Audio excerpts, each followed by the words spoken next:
نبی علیہ السلام اعلان نبوت سے پہلے کیا عبادت کرتے تھے؟ 5 وقت کی نماز اعلان نبوت کے بعد فرض ہوئی. اعلان نبوت سے پہلے کسی قسم کی کوئی عبادت کا ذکر نہیں ملتا. اعلان نبوت کے بعد بھی 13 سال تک 5 نمازیں نہیں تھیں.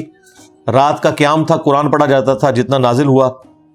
نبی علیہ السلام رات کو قیام کرتے تھے, جو سورۃ المزمل میں ذکر ہے کہ تہائی رات یا اس کا کچھ حصہ 2/3 رات تک بھی نبی علیہ السلام نے قیام کیا ہے. بخاری مسلم میں آتا ہے, ابن مسعود کہتے ہیں کہ میں نے 70 سے زیادہ صورتیں قیام اللیل میں نبی علیہ السلام کے پیچھے سن کے زبانی یاد کی ہیں, کیونکہ 13 سال تک آپ قرآن مسلسل سنتے رہے.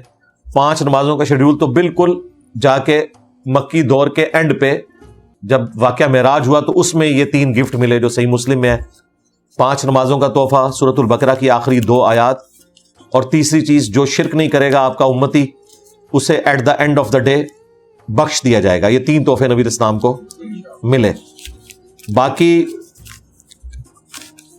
عبادات کا کوئی ذکر نہیں. نبی علیہ السلام کی زندگی نارمل ہی تھی جس طرح باقی لوگوں کی ہوتی ہے.